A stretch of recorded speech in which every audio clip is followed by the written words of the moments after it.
Okay, good morning class. This is our lesson for today is advanced stream stability and stress.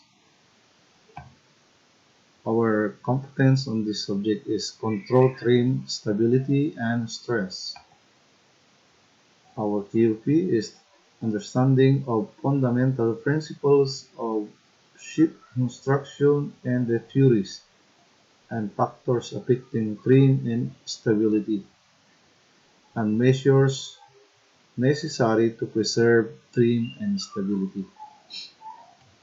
Okay, our outcome for the subject is to interpret the importance of maintaining stability during loading and unloading and in transit in various conditions. Okay, so now we will calculate the areas and volumes.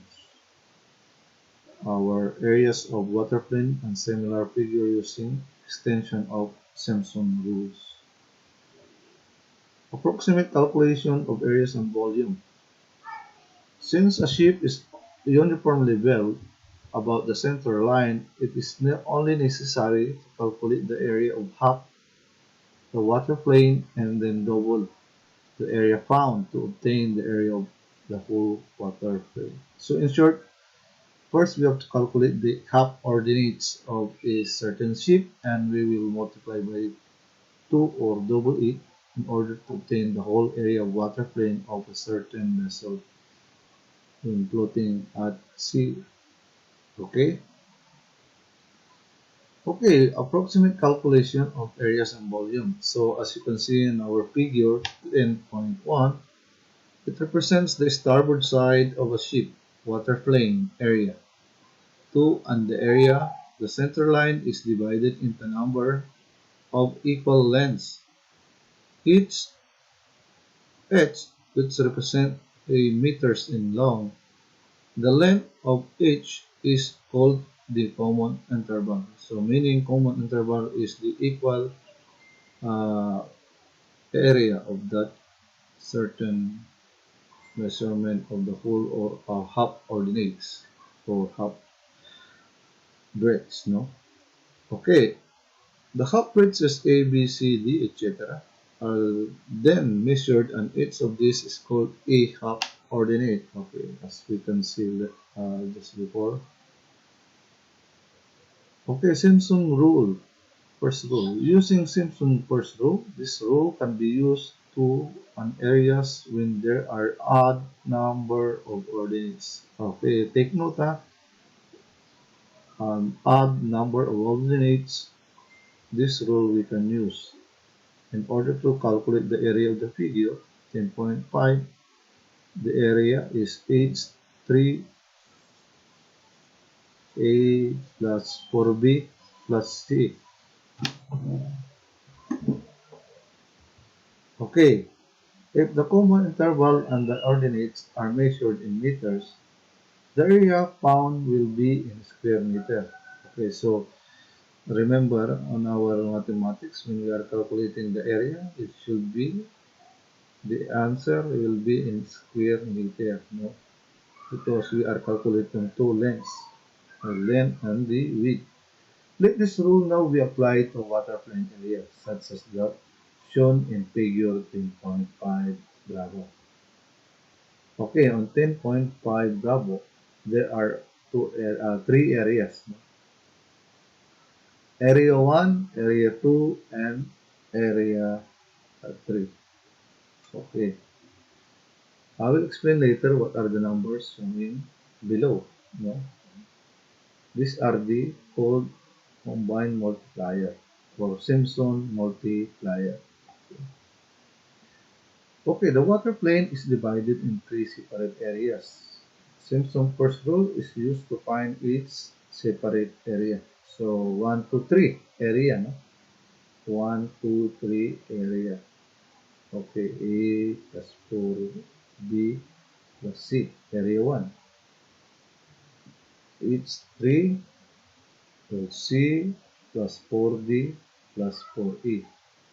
Area 3, it's 3 uh, A plus 4F and G. Okay. So then we will add this whole areas, no, of water plane. After the area of water, one half water plane is h one third first area. This is first area, second area, and third area, or area of certain up to G, from A to G. Okay, next, how to do it?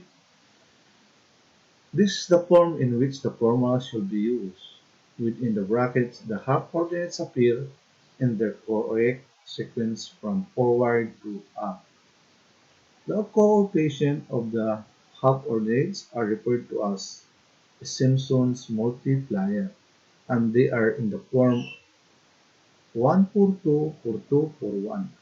Okay, so this is our multiplier on the first rule. Had there been in 9 half ordinates, the multipliers would have been 1 for 2 for 2 for 2 for 1. Okay, so as you can see the difference, this one is 9 half ordinate, but this one is how many? 2, 4, 6, 7 ordinates, no? Okay, it is usually much easier to set out the part of the problem within the brackets in tabular form. Note how the Simpson's multiplier begin and end with 1 as shown in figure 10.5. Okay? Okay, we must remember this. On using the multiplier Simpson rule number 1, it should begin and end with 1. Because if you can see here the multiplier 1 and 1 also at the end. Beginning is 1 and the end is 1. Okay, next. As you can see in example 1, we have an example here, a ship measurement of 120 meters long at the interval of the water line has equidistantly spaced half coordinates commencing from forward as follows. We have the 0, which is the initial measurement, to the end. We have 3.7, 5.9, 7.6, 7.5, and 4.6, and the last will be 0.1 meters, respectively.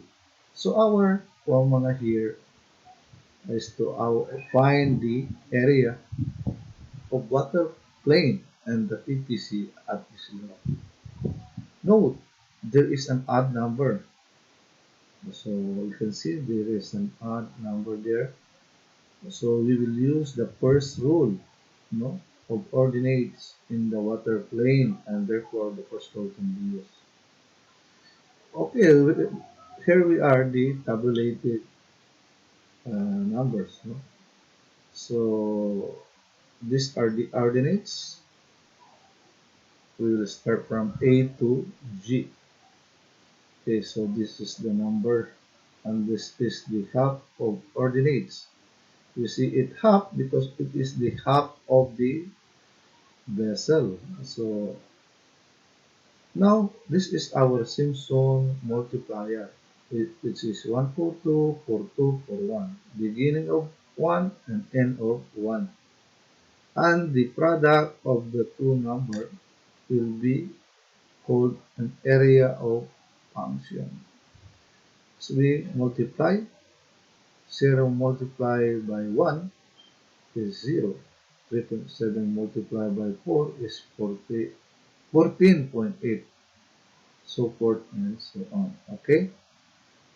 After the multiplying all these numbers, the half ordinate and the Simpson multiplier, we will sum up all these numbers. So a total of 90.5.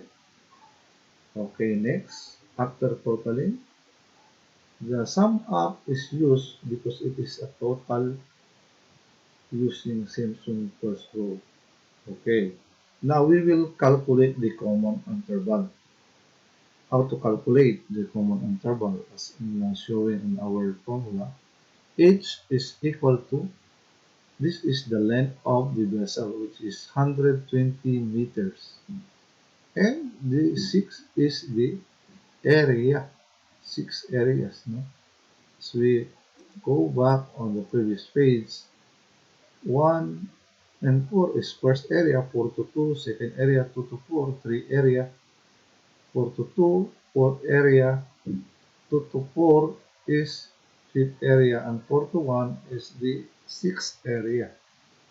Okay, now we have the area of water plane. One third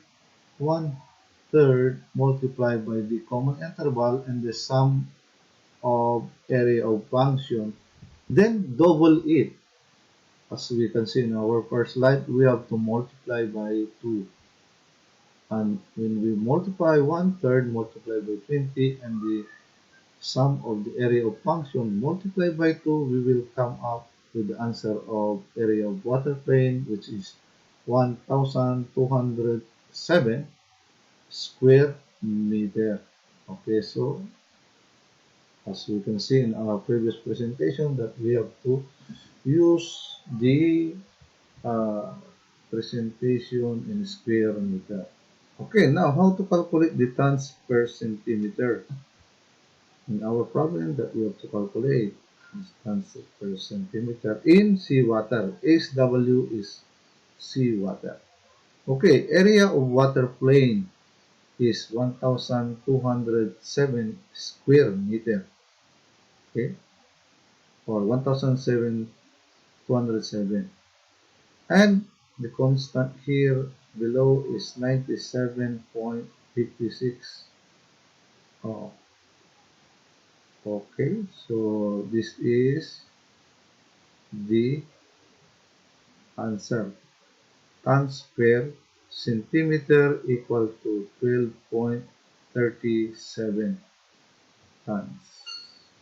Okay, I hope you learn how to calculate the area of water plane using Simpson Rule number 1 and how to calculate the tons per centimeter in tons. No? Okay, so this, don't be confused on this. This is constant, no? 97.56. Okay, to calculate in the PPC. Okay, I hope you get it. Class, thank you.